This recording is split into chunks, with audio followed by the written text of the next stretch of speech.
Hi friends, Roger pay నుండి మనం payment gateway approval తీసుకురావాలంటే రాజర్ పేకి మనం సబ్మిట్ చేయవలసిన డాక్యుమెంట్స్ ఏంటో ఈరోజు వీడియోలో మనం డిస్కస్ చేసుకోవచ్చు. ఫ్రెండ్స్, మీరు ఆన్లైన్లో సర్వీసెస్ సేల్ చేస్తున్న, ప్రొడక్ట్స్ సేల్ చేస్తున్న కస్టమర్స్ నుంచి పేమెంట్స్ కలెక్ట్ చేయడానికి మనకి బెస్ట్ మెథడ్ ఏంటంటే పేమెంట్ గేట్వే.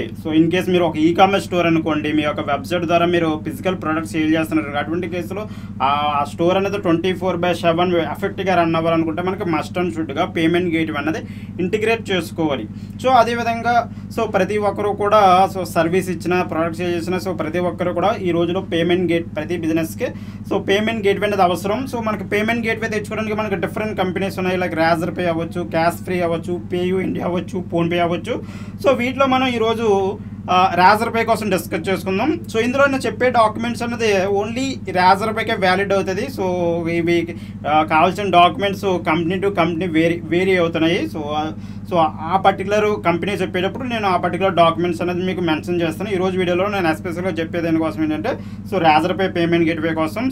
అది కూడా సోలో ప్రాపర్టీషిప్ బిజినెస్ కోసం చెప్తున్నా. అంటే మీ బిజినెస్ అనేది ఇప్పుడు మోస్ట్ ఆఫ్ ది బిజినెసెస్ ఏంటంటే సోలో ప్రాపర్టీషిప్ బిజినెసెస్ ఉంటాయి కాబట్టి నేను సోలో ప్రాపర్టీషిప్ ఎగ్జాంపుల్గా తీసుకున్నాను. అది మీరు బిజినెస్ ఎల్ఎల్పి కానీ పార్ట్నర్షిప్, ఎల్ఎల్పి అయితే మనకి ఏముంటుంది, ఆ పర్టికులర్ ఎంజే నుంచి వచ్చిన డాక్యుమెంట్ ఉంటుంది కదా, ఆ డాక్యుమెంట్ అవ్వచ్చు, లేకపోతే ప్రైవేట్ లిమిటెడ్కి అయినా సరే మనకి ఆ డాక్యుమెంట్ ఉంటుంది. అదేవిధంగా మనకి ఈ పార్ట్నర్షిప్ బిజినెస్ అయితే మీ పార్ట్నర్షిప్ ఆ డాక్యుమెంట్ ఉంటుంది. ఆ విధంగా ఆ పర్టికులర్ డాక్యుమెంట్ అనేది బిజినెస్ టైప్ ఏరియా కదా, ఆ డాక్యుమెంట్ అనేది యాడ్ అవుతుంది. ఈరోజు వీడియోలో నేను ఎస్పెషల్గా చెప్పేది ఏంటంటే సోలో ప్రాపర్టీషిప్ ఫిర్మ్ కోసం చెప్తున్నాను. ఫస్ట్ సబ్మిట్ చేయవలసిన కావాల్సిన డాక్యుమెంట్ అంటే మనకి ఆధార్ కార్డు. అంటే ఏ పర్సన్ ఆ ప్రొపరేటర్ ఎవరైతే ఉన్నారో ఆ ప్రొపరేటర్ యొక్క ఆధార్ కార్డు, అదేవిధంగా ఆ ఆధార్ కార్డుకి మస్ట్ అండ్ షుడ్గా మొబైల్ నెంబర్ అన్నది లింక్ అయి ఉండాలి. నెక్స్ట్ వచ్చేటప్పటికి ఆ ప్రొపరేటర్ యొక్క పాన్ కార్డు అనేది మనం సబ్మిట్ చేయాలి. నెక్స్ట్ వచ్చేటప్పటికి ఇక్కడ మనం ఈ ఆధార్ వెరిఫికేషన్ అనేది మనం డిజీ లాకర్ ద్వారా వెరిఫై చేస్తాం. మోస్ట్ ఆఫ్ ది పర్సన్స్కి డిజీ లాకర్ ఐడియా ఉండే ఉంటుంది. ఈ డిజీ లాకర్ ద్వారా మనం వెరిఫై చేసేటప్పుడు మన డిజీ లాకర్లోకి లాగిన్ అవుతుంది కదా, అప్పుడు మనకి పిన్ అడుగుతుంది. డిజీ లాకర్ చాలామంది నన్ను అడిగే క్వశ్చన్ ఏంటంటే పిన్ అడుగుతుంది. ఆ పిన్ అనేది మీరు డిజీ లాకర్ అకౌంట్కి మీరు సెట్ చేసుకోవాలి. ఫస్ట్ టైం యూజర్ అయితే అప్పుడే సెట్ చేసుకోవచ్చు. మీరు ప్రీవియస్గా డిజీ లాకర్ యూజ్ చేస్తున్నట్లయితే ఆ పర్టికులర్ పిన్ అనేది మీరు అక్కడ ఎంటర్ చేసుకోవాల్సి వస్తుంది. ఇందులో మెయిన్ మన సోలో ప్రాపర్టీస్లో మెయిన్ డాక్యుమెంట్ ఏంటంటే ఉద్యోగ రిజిస్ట్రేషన్. ఉద్యమ రిజిస్ట్రేషన్ లేదా ఎంఎస్ఎంఈ రిజిస్ట్రేషన్ డాక్యుమెంట్ అంటారు. దీన్ని మనం ఉద్యోగ రిజిస్ట్రేషన్ పోర్టల్ నుంచి మన యొక్క ఫిర్మ్కి ఒక నేమ్ పెట్టుకుని రిజిస్ట్రేషన్ మనం చేసుకోవచ్చు. నెక్స్ట్ వచ్చేటప్పటికి ఏంటంటే ఇంకో డాక్యుమెంట్ జిఎస్టీ. జిఎస్టీ అన్నది ఇక్కడ కంపల్సరీ ఆప్షనల్. అంటే జిఎస్టీ అన్నదే ఆప్షనల్. నెక్స్ట్ వచ్చేటప్పటికి ఏంటంటే మీరు ఇక్కడ జిఎస్టీ మీరు ఏంటంటే మన టర్న్ ఓవర్ బట్టి మీరు జిఎస్టీ అనేది తీసుకుపోవచ్చు. కాకపోతే ఏంటంటే రాజర్ పే పేమెంట్ గేట్వే తెచ్చుకోవడానికి అయితే ఉద్యోగ రిజిస్ట్రేషన్ ఉంటే వాళ్ళు పేమెంట్ గేట్వే అనేది ఇస్తున్నారు. జిఎస్టీ కూడా ఉంటే ఇట్స్ బెటర్. నెక్స్ట్ వచ్చేటప్పటికి మీకు బిజినెస్ మీ ఎక్కడి నుంచి మీరు ఆపరేట్ చేస్తారో ఆ పర్టికులర్ బిజినెస్ అడ్రస్ అనేది మనం సబ్మిట్ చేయాలి. దీనికి ఏంటంటే మీరు డైరెక్ట్ మీరు ఆధార్ కార్డు సబ్మిట్ చేసి ఇంటికాడ నుంచి మీరు ఆపరేట్ చేస్తున్నారు అనుకోండి, అటువంటి కేసులు మీరు మీ యొక్క ఆధార్లో ఏదైతే అడ్రస్ ఉందో అదే అడ్రస్ అక్కడ వ్యాలిడ్ అవుతుంది. నెక్స్ట్ మీరు కస్టమర్స్ నుంచి పేమెంట్స్ కలెక్ట్ చేయాలి కదా. పేమెంట్స్ కలెక్ట్ చేయాలంటే మనకు అక్కడ కావాల్సిన డాక్యుమెంట్ ఏంటంటే సేవింగ్స్ అకౌంట్ లేదా కరెంట్ అకౌంట్. మీరు ఇంకా మీ బిజినెస్కి కరెంట్ అకౌంట్ ఓపెన్ చేయకపోతే సేవింగ్స్ అకౌంట్ ప్రస్తుతం మీరు సబ్మిట్ చేయొచ్చు. వన్స్ మీరు కరెంట్ అకౌంట్ వచ్చిన తర్వాత ఆ పర్టికులర్ కరెంట్ అకౌంట్ అన్నది మీరు లింకప్ చేయొచ్చు. ఇక్కడ మీరు గుర్తుపెట్టుకోవాల్సింది ఏంటంటే సేవింగ్స్ అకౌంట్ ఎవరిది ఇవ్వాలంటే ప్రొపరేటర్. ఇక్కడ మీరు ఎవరైతే ఈ particular Roger pay payment gateway ఎవరి పేరు మీద అయితే ప్రొపరేటర్ ఉన్నారు కదా, ఆ ప్రొపరేటర్ సోలో ప్రాపర్టీషిప్లో ప్రొపరేటర్ అంటే మన ఓనర్నే.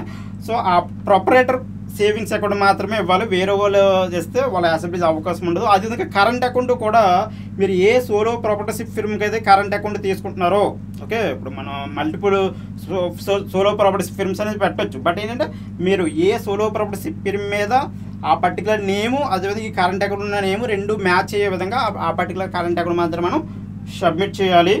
నెక్స్ట్ వచ్చేటప్పటికి ఇక్కడ ఎక్స్ట్రా డాక్యుమెంట్స్ అంటే కొన్ని బిజినెస్ ఇప్పుడు మ్యాక్సిమం ఏంటంటే ఉద్యోగ రిజిస్ట్రేషను, డాక్యుమెంట్ ఉంటే సో ఎలాగ మీ దగ్గర Aadhaar card mobile number link ఉంటుంది, పాన్ కార్డు ఉంటుంది కాబట్టి సో మ్యాక్సిమం అయిపోతుంది.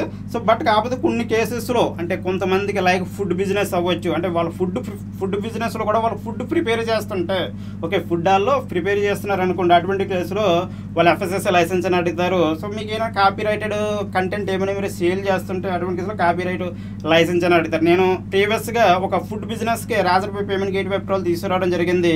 సో వాళ్ళకి నేను GST సర్టిఫికేట్, వాళ్ళకి GST ఆల్రెడీ ఉంది కాబట్టి GST సబ్మిట్ చేశాను. సో అదేవిధంగా వాళ్ళు ఫుడ్ ప్రిపేర్ చేస్తారా లేదా అని వాళ్ళకి క్లియర్గా అడిగితే ప్రిపేర్ చేస్తారనేది సబ్మిట్ చేయడం జరిగింది. వెంటనే వాళ్ళు FSSAI లైసెన్స్ అనేది అడగడం జరిగింది. క్లయింట్ దగ్గర ఉండడంతో FSSAI లైసెన్స్ అనేది సబ్మిట్ చేయడం. అదే అంతకన్నా ముందు ఇంకో క్లయింట్కి మూవీ లైసెన్స్ అనేది డిస్ట్రిబ్యూట్ చేస్తాడు ఈయన. సో దీనికి ఏంటంటే ఆ పర్టికులర్ మూవీకి అతనికి కాపీరైట్ లైసెన్స్ ఉందా లేదని ఆ లైసెన్స్ అడగడం జరిగింది. ఆ పర్టికులర్ లైసెన్స్ అనేది సబ్మిట్ చేయాలి. అంటే ఇక్కడ ఏంటంటే మీరు ఆ business category, so business category మీద మనం ఇక్కడ ఏంటంటే బిజినెస్ కేటగిరీ ఇవ్వాలి. లైక్ ఇన్ఫర్మేషన్ టెక్నాలజీ అవ్వచ్చు, లేకపోతే ఫుడ్ కేటగిరీ అవ్వచ్చు. ఫుడ్ కేటగిరీలో మళ్ళీ మన సబ్ కేటగిరీ కూడా సెలెక్ట్ చేసుకోవాలి. సో ఆ కేటగిరీస్ని బట్టి మన డాక్యుమెంట్ అని ఉంటుంది. సో మిగతా అన్ని డాక్యుమెంట్స్ కూడా సో మిగతా రిమైనింగ్ జనరల్. సో లైక్ మీ ఆధార్ కార్డు అవ్వచ్చు, పర్సనల్ పాన్ అవ్వచ్చు, లేకపోతే ఉద్యోగ రిజిస్ట్రేషన్ అవ్వచ్చు, సో మీ బిజినెస్ అడ్రస్ అవ్వచ్చు, సేవింగ్స్ కార్డు, ఇవన్నిటికి కామను. సో బిజినెస్ కేటగిరీ బట్టి మనకి extra document like FSSAI license కానీ లేకపోతే కాపీరైట్ లైసెన్స్ కానీ సో బేస్డ్ ఆన్ కేటగిరీ అన్నది మనకి ఎక్స్ట్రా డాక్యుమెంట్స్ అనేది అడుగుతారు.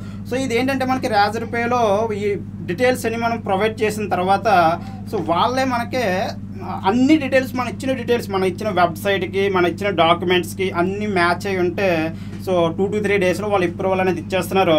సో అది ఏమైనా డాక్యుమెంట్స్ కానీ మన దగ్గర నుంచి ఎక్స్ట్రా ఇన్ఫర్మేషన్ కావాలనుకుంటే వాళ్ళే మనం ప్రొవైడ్ చేస్తున్న మొబైల్ నెంబర్కే కాల్ బ్యాక్ అవ్వడం జరుగుతుంది. ఆ సపోర్ట్ టీము సో మనకి కాంటాక్ట్లోకి వచ్చి సో ఏ డాక్యుమెంట్స్ కావాలో ఆ పర్టికులర్ డాక్యుమెంట్స్ అనేది వాళ్ళు తీసుకోవడం జరుగుతుంది. సో ఓకే, సో ప్రతి ఒక్కరు కూడా రాజర్పే పేమెంట్ గేట్వే తెచ్చుకోవడానికి మీరు పెద్ద హరి ఏం పడిపోయిన అవసరం లేదు. ఓకే, వరి ఏమీ అవసరం లేదు. సో చాలామంది ఏంటంటే కొంతమంది దగ్గర ఉన్న అప్పు ఏంటంటే నన్ను అడిగితే GST కంపల్సరీగా ఉండాలా అని అడుగుతున్నారు. బస్ట్ ఏంటంటే ప్రస్తుతానికైతే వీళ్ళ ఉద్యోగ రిజిస్ట్రేషన్ సోలో ప్రాపర్టీషిప్, ఇది నేను చెప్పేదంతా కూడా సోలో ప్రాపర్టీషిప్లో Udyog registration main document Udyog registration, business document లేదా GST. సో రెండాటిలో ఏదో ఒకటి మనం సబ్మిట్ చేయాలి. బిజినెస్ డాక్యుమెంట్ మీద మెయిన్ బిజినెస్ డాక్యుమెంట్ మనకి ఆ సోలో ప్రాపర్టీషిప్కి ఏంటంటే Udyog registration or GST certificate in Razorpay. Okay, మీరు అదేవిధంగా నేను కొన్ని వేరే పేమెంట్ గేట్వేస్ కూడా చూసాను, లైక్ ఫోన్పే కానీ లేకపోతే ఐ థింక్ PayU India కానీ వీటిలో ఏంటంటే ఎక్స్ట్రా లేబర్ లైసెన్స్ కూడా అడగడం జరిగింది. ఆ పర్టికులర్ దాంట్లో అవి సబ్మిట్ చేయాల్సి వస్తుంది. సో ఆ గేట్వే గురించి చెప్పేటప్పుడు ఆ పర్టికులర్ డాక్యుమెంట్స్ అనేది నేను క్లియర్గా చెప్తాను. సో ఈ పర్టికులర్ వీడియోలో సో మీకు కావాల్సిన డాక్యుమెంట్స్ ఏంటి రాజర్పే అన్నది మీకు క్లియర్ ఒక ఐడియా వచ్చింది అనుకుంటున్నాను. సో ఇంకా మీకు ఏమైనా డౌట్స్ ఉంటే ఓకే రాజర్పే పేమెంట్ గేట్వే మీద మీకు డాక్యుమెంట్స్ అవ్వచ్చు, లేకపోతే వెబ్సైట్ రిలేటెడ్ వెబ్సైట్ ఎలా ఉండాలి, వాళ్ళకి ఏ పేజెస్ సబ్మిట్ చేయాలి, అసలు ఏమేమి రిక్వైర్మెంట్స్ ఉండాలి, ఎన్ని రోజులు, ఇవన్నీ ఇంకా క్లియర్ కట్ ఇన్ఫర్మేషన్ మీరు కావాలనుకుంటే కింద నేను డిస్క్రిప్షన్లో మా యొక్క వాట్సాప్ లింక్ అనేది ఇస్తాను. ఆ లింక్ క్లిక్ చేసి మాకు డైరెక్ట్గా మెసేజ్ చేస్తే సో మీకు పాయింట్ టు పాయింట్ని క్లియర్గా ఎక్స్ప్లెయిన్ చేసి సో అవసరమైతే సర్వీస్ కూడా ప్రొవైడ్ చేస్తాం. ఓకే, సో ఈ స్మాల్ వీడియో మీకు వెళ్ళిపోతే కోరుకుంటున్నాను. మీకు ఏమైనా డౌట్స్ ఉంటే కింద కామెంట్ చేయండి. ఇంకా ఛానల్ సబ్స్క్రైబ్ చేసుకోకపోతే ఓకే ఛానల్ సబ్స్క్రైబ్ చేసుకోండి. Okay, thank you.